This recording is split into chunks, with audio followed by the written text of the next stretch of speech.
team every day. We don't just say it, we live it here on the Locked On Network. And a Thanksgiving crossover Thursday here. Cody Davis of Locked On Texans, Kyle Krabs of Locked On Dolphins. And today's episode of Crossover Thursday is presented by our friends over at Prize Picks. Prize Picks is so much fun.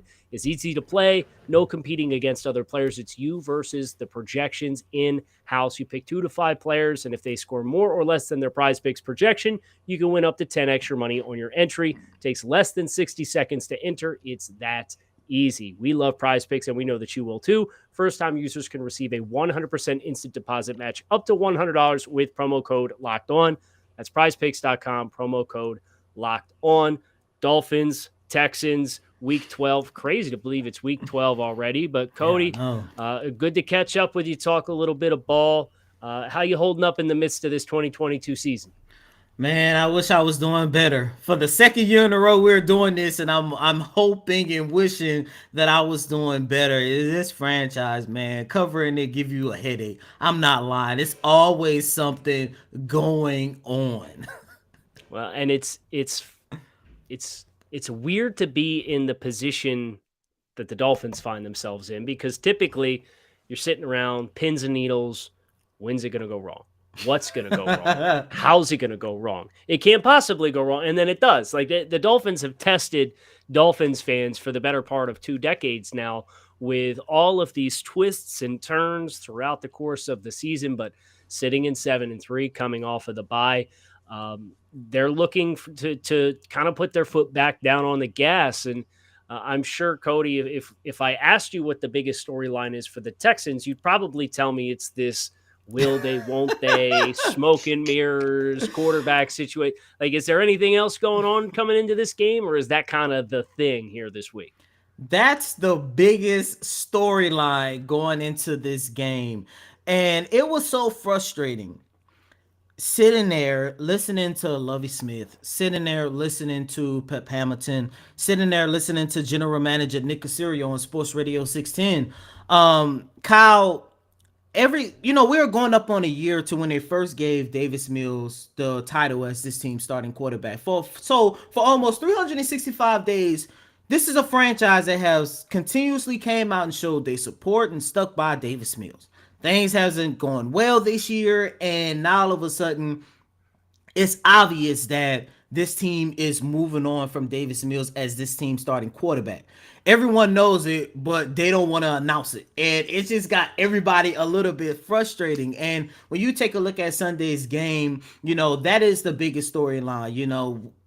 Kyle Allen is going to start. So you have to look at this from a standpoint is, how much better will Kyle Allen make this team? And if not how much better, just how much more watchable will he make this team? Because I can't tell you how many times watching this organization throughout the 2022 campaign, whether it be for a quarter, whether it be for a half, or whether it be for a whole entire game, you're sitting there and you're thinking to yourself that this is a bad football team, to the point on Sunday against the Washington Commanders with Davis Mills as the starting quarterback, you only had 5 yards in the first half because you couldn't establish the run. And this came after Davis Mills, quote unquote, called out the offensive coordinator because he wanted to go out there and be aggressive. And on the second play of the game, you threw a pick 6. So you have to look at this game on the Houston Texans side of things and just think to yourself, look,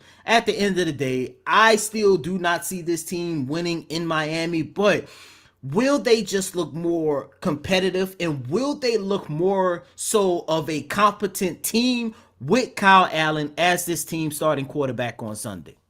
And Cody, before I get into the storyline for the Dolphins, I would just love to hear your thoughts as somebody who has observed the team and has been following the team as closely as you have for several years now.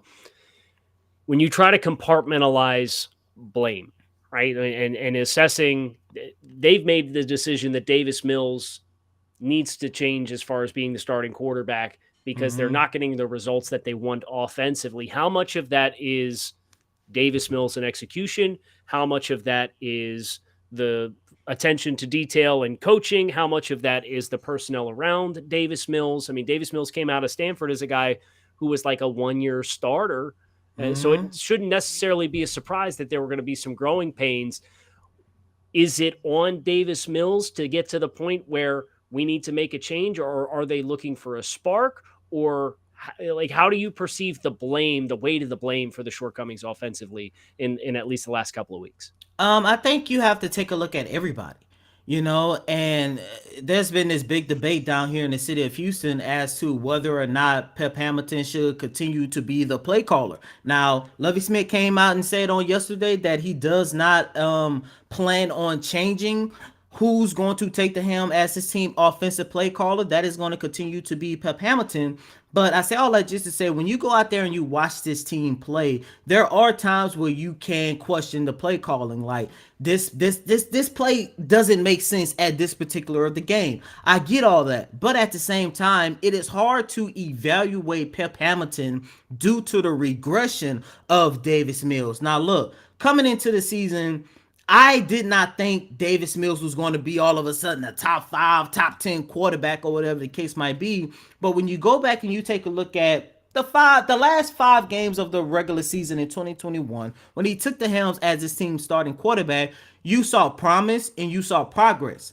And there were so many people, including myself, looked at that and said, you know what? He might not be this team starting quarterback for the future where he could have the title as franchise quarterback. But if he continues to progress in the way that he did last year, then you could say, okay, he could be this team starting quarterback for 2022, 2023, while we take care of holes around the rest of the team, like fixing your offensive line, getting more offensive players that's going to boost the wide receiving core, fixing the holes on the defensive line. Like, if he is able to be a quality starting quarterback, you could focus on those things. However, Davis Mills, for one reason or another, has regressed, and that is why a big part as to why the Houston Texans are in this position and why they are sitting at 1-8-1 entering Week 12 of the regular season.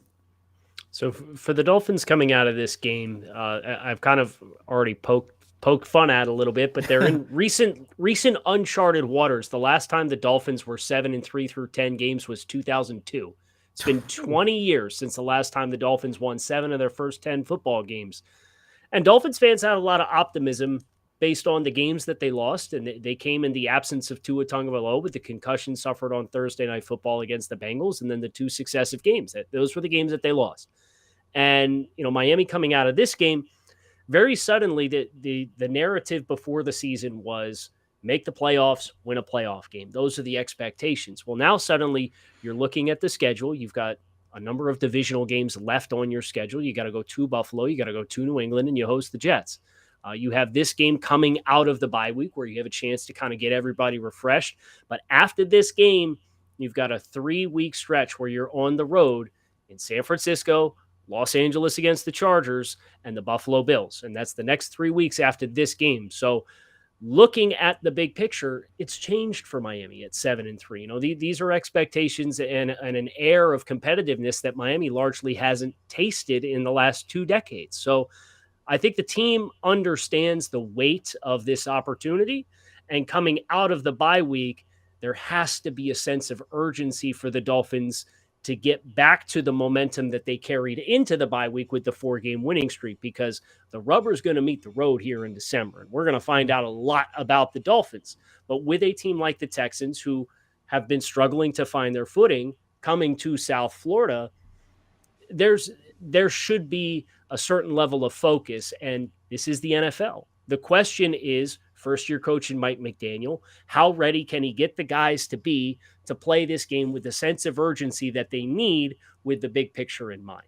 And if that takes care of itself, you'd like to think that the home field advantage and the talent discrepancy between the two teams, with Houston as a rebuilding roster versus the Dolphins, will tilt the margin in the Dolphins' favor. But like I said, it's the NFL, and any given week could be the week that some team wakes up and decides they've had enough. And if you don't take them seriously, you're going to be in for a dogfight. And that's the challenge. That is the latest hurdle for the Dolphins to clear to avoid being the same old Dolphins, which is you're just waiting for it to go wrong. So that, for me, coming out of the bye week, obviously you didn't have a game to talk about last week, is the big question is, okay, did you drink too much of the Kool-Aid, or are you guys ready to go? And that for the Dolphins is the big hurdle that I think a lot of people in South Florida are going to be really interested to see.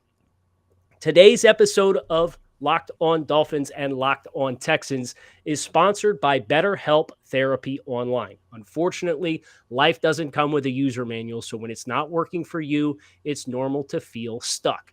Therapists are trained to help you figure out the cause of challenging emotions and learn productive coping skills, which makes therapy the closest thing to a guided tour to the complex engine called you. Everyone deserves to feel their best.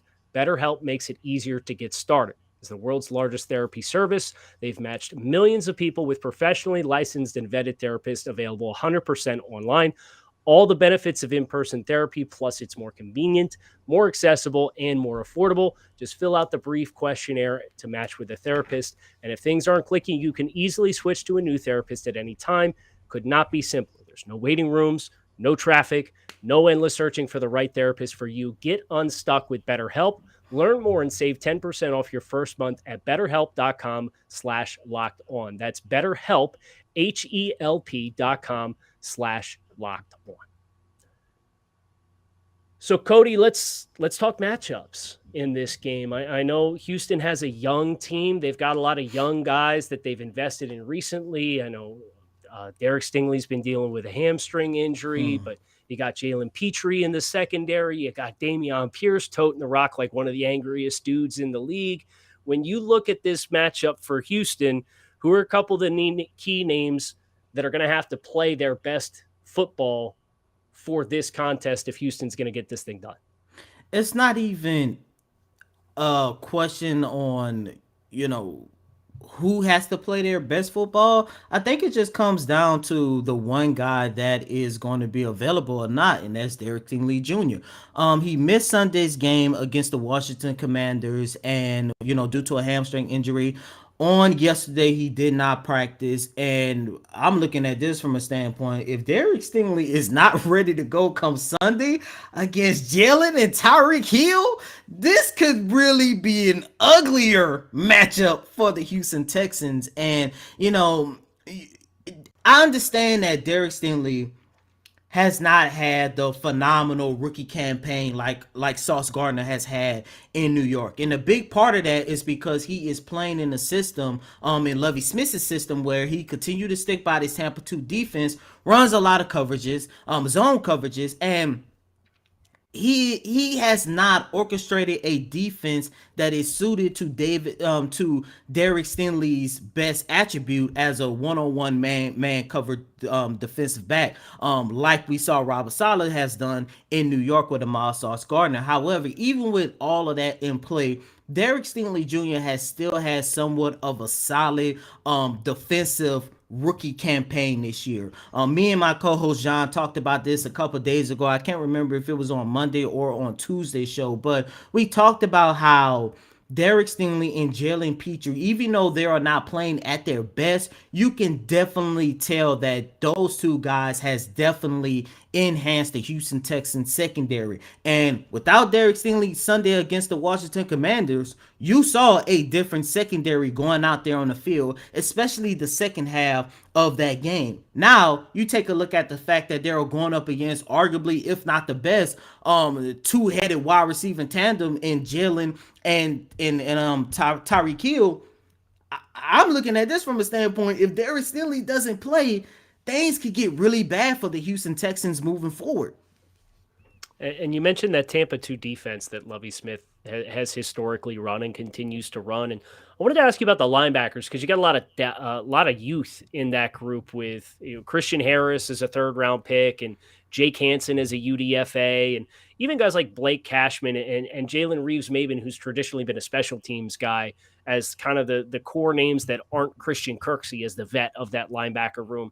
How have they spaced the middle of the field? Because that's really where Miami has found so much of their success in the passing game is they press you vertically off the line of scrimmage, but they run these in-breaking routes from 10 to 19 yards, and they find soft spaces in zones. So how have those guys been able to complement what the corners are doing, and obviously with the safeties on the roof? Terrible. Just terrible. And that's another thing that I'm looking at because Lovie Smith, Tampa 2 defense, every single quarterback has killed the Houston Texans attacking the soft zone of the defense. And Kyle, you're going to see it on Sunday. There's going to be several times where the coverage that Lovie Smith is running out there, there's going to be several times where you're going to see Tua's target just basically sit wide open in the middle of the field because that's the soft part. And for some reason, Lovie Smith does not feel the need to change up his defense. You asked me about the linebackers. The only linebacker who has had somewhat of a little bit of a success in this Tampa 2 defense has been Christian Harris. And that's only because this has been what, his second, maybe no, Sunday was his third game going into his fourth career game with the Houston Texans because he missed majority of the season with a hamstring injury. But that when I take a look at Tua, and you could attest to this as well. That's Tua's favorite spot of the field.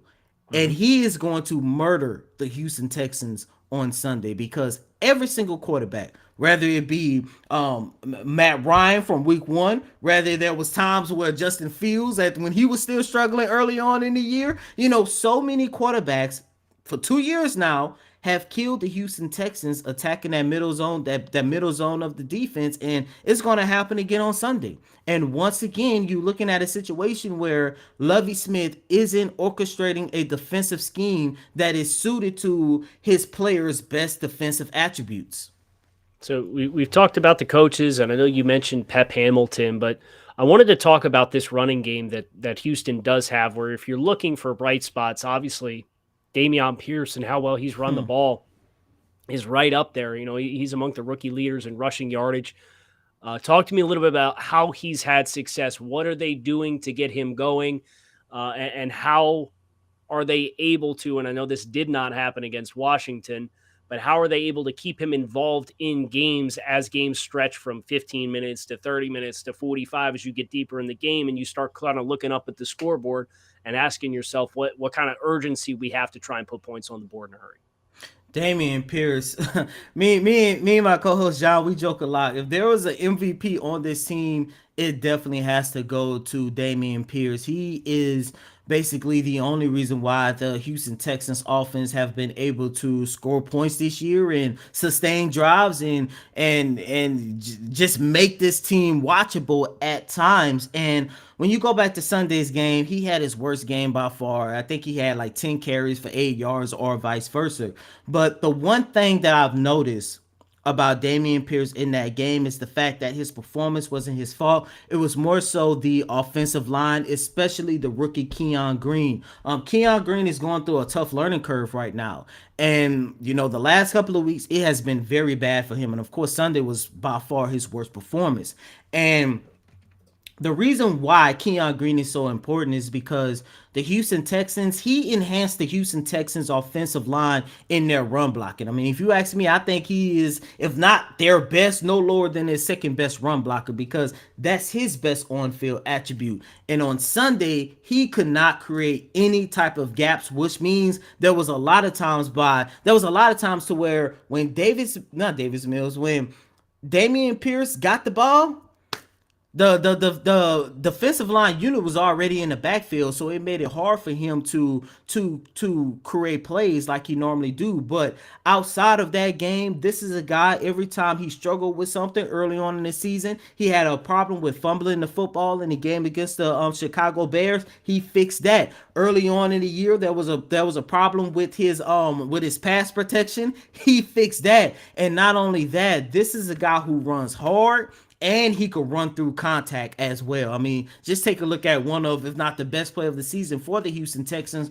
when he had opportunity. I believe he rushed for 20 yards and he broke like 8 or 9 tackles in the midst of things. Like Damian Pierce is just he is already has the title as the best running back since Arian Foster in Houston Texans history. I'm eager to see how the Dolphins choose to defend him. They obviously had the Browns ahead of the bye, and they ran a lot of bare and tight fronts where they take interior three linemen, and it's usually Wilkins, Zach Sealer, and Raekwon Davis on the nose. And they'll put Davis head up on the center, and then they'll have either 2-4 eyes or 2-3 techniques where they're covering those B gaps with putting a body in every single gap, and they'll have the center. They're kind of lock you into going man on the center, and then having Wilkins and Sealer play in the B gap. And aside of a 33-yard run that Nick Chubb had where he got the boundary and broke a tackle from UDFA safety Verone McKinley about 12 yards upfield that went for 33 total yards, they did a really nice job. His other 10 carries were 10 for 30 yards against Nick Chubb. So I'll be interested to see if they kind of bring the same defensive structure into this game against Houston.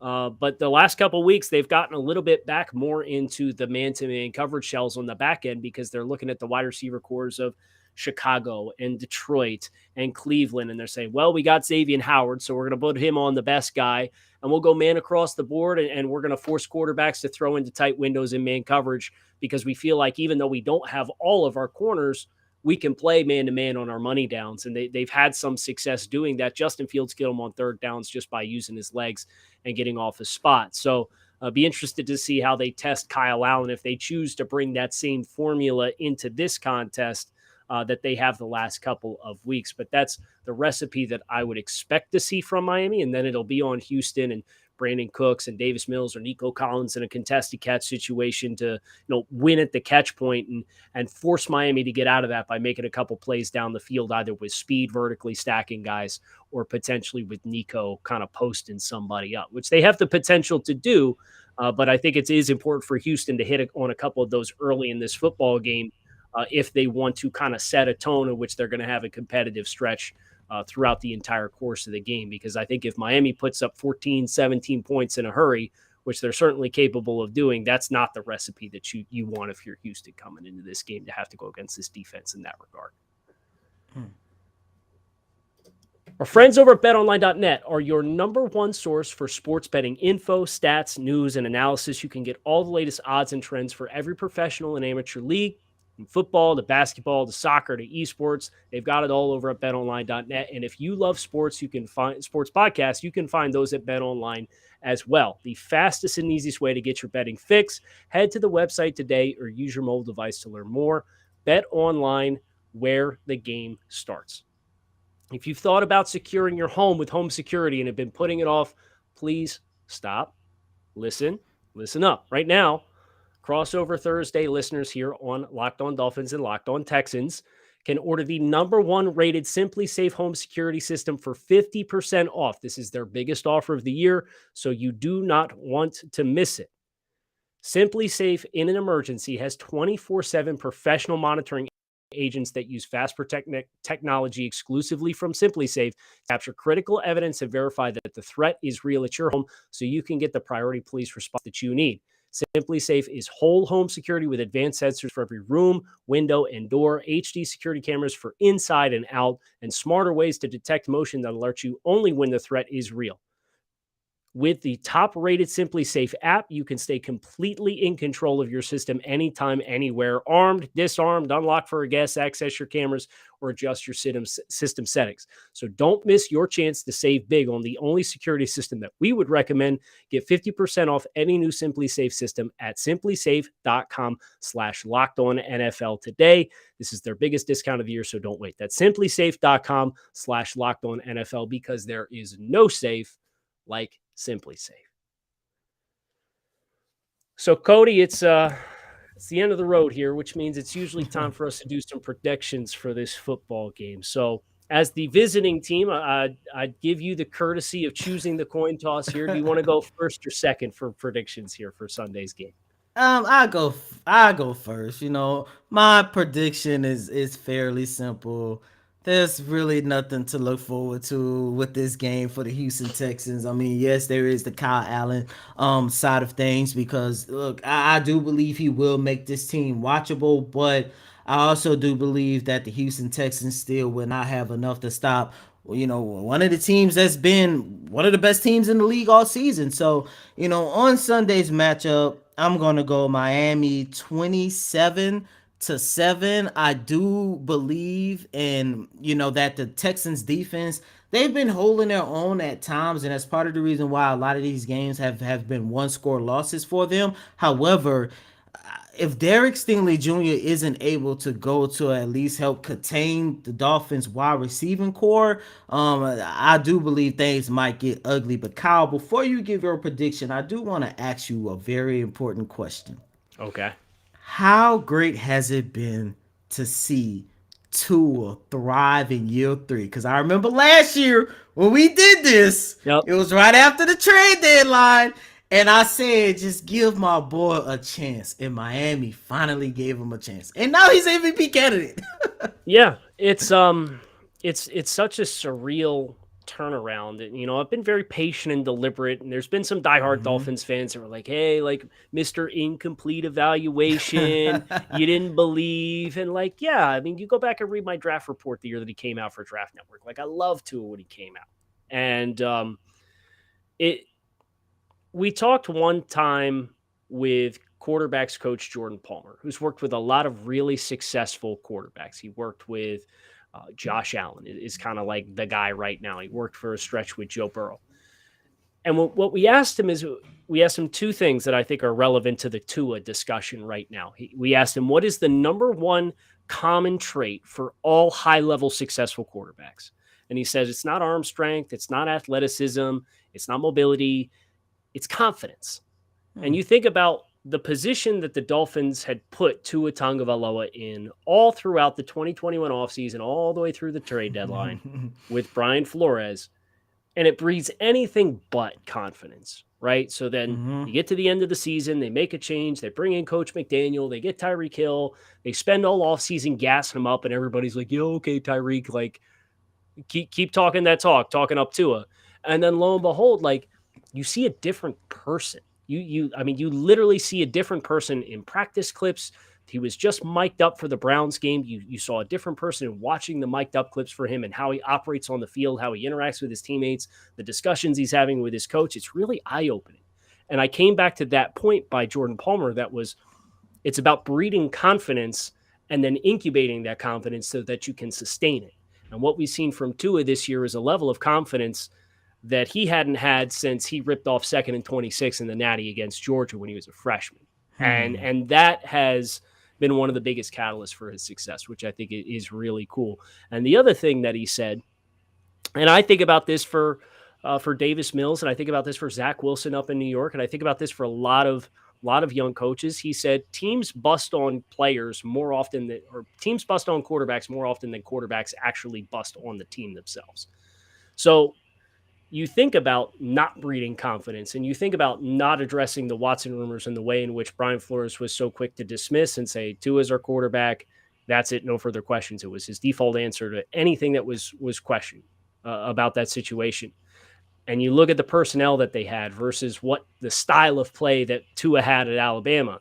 Well, he was used to throwing a really speedy guys who won early in the rep and gave him confidence to, is it there? Yes or no. If it's there, yes, ball's out. If it's not, no, okay, I'm very quickly going to get to my second read. Well, with these slower guys and these guys who don't separate as much, Tua's getting stuck on the reads a little bit because he's waiting for the route to develop before he has to make a decision. So it's like reading right to left instead of left to right. Your body and your brain can naturally process it so much quicker if you go a certain way versus a way that you're not used to. So the personnel changes that they've made, and they took calling protections off his plate, which was an expectation that he had under Brian Flores. And I get it, dude. You spent 20 years coaching in New England, and Tom Brady was your only expectation on what an NFL quarterback's supposed to look like. But dude, like, wake up. That's not how everybody operates. Exactly. And it felt like that was the standard that he held Tua to as a young quarterback was, bro, you got to be Tom Brady because that's how I know how to win. And when that didn't happen, the divide grew, and the Dolphins made the decision that they did. And seeing them not bust Tua to allow him to then fulfill the self-fulfilling prophecy of not being up to his potential is a really important part of this storyline for Miami. And Cody, I'm glad you remembered saying, give my guy Tua a chance. Because it is such a crazy 365-day path since the last time that we had a chance to talk. I know it's a little bit longer than that, but not too far off. So it's night and day. It really is. As far as the game, I'm going to give Texans a little bit more credit than you are. I'm going to say they score 16 in this game. I think they get a couple scoring drives together. I think Kyle Allen gets some life in this team. I do think Miami's probably going to put up. They've scored 30 in 3 straight, looking to make it 4. So give me 31-16 Dolphins in this contest. So a 2-score game. But the big thing for the Dolphins is turnovers and sacks. They've turned the Mm-hmm. ball over once in the last 4 games, and they've given up 2 sacks in the last 4 games. So those are things for Houston. If you want to get Miami off your script, you got to instill negative plays when the Dolphins have the ball, whether that's self-inflicted from Miami of lack of attention to detail, bounces of the ball, or you forcing those errors yourself. I think those are really critical for Houston to make this game be the kind that Houston can look up in the fourth quarter and say, hey, I think we got a chance to win this football game. No, they don't. No, they don't. No, they Listen, don't. listen. It's the NFL. It's the NFL. Yeah, it's the NFL. Any given Sunday, yada Right. yada yada. All At of that least is feed into true, it a little bit. except for Houston. Man, in fact, that statement was more true for the Texans last year than it is this year. Like, I think this year is more so of a mess than last year was. Well, I know I speak for Dolphins fans who lived through a rebuild that had some questionable moments early on in its infancy. We hope you guys get it turned around, and we Oh, look forward man. to hopefully doing this with some first place matchups on the schedule in years to come for sure. But Cody, Yes, sir. it's been great chatting with you, dude. I hope you have a great Thanksgiving. I hope everybody listening has a great Thanksgiving, and I hope you guys enjoy the game. You too, man. Crossover Thursday here on Locked On Network. That's it. We're out of here. Make sure you subscribe to Locked On Texans for all your Texans needs, Locked On Dolphins for all your Dolphins needs, and check out every show that we have on the Locked On Network. We have all of your sports, your team every day.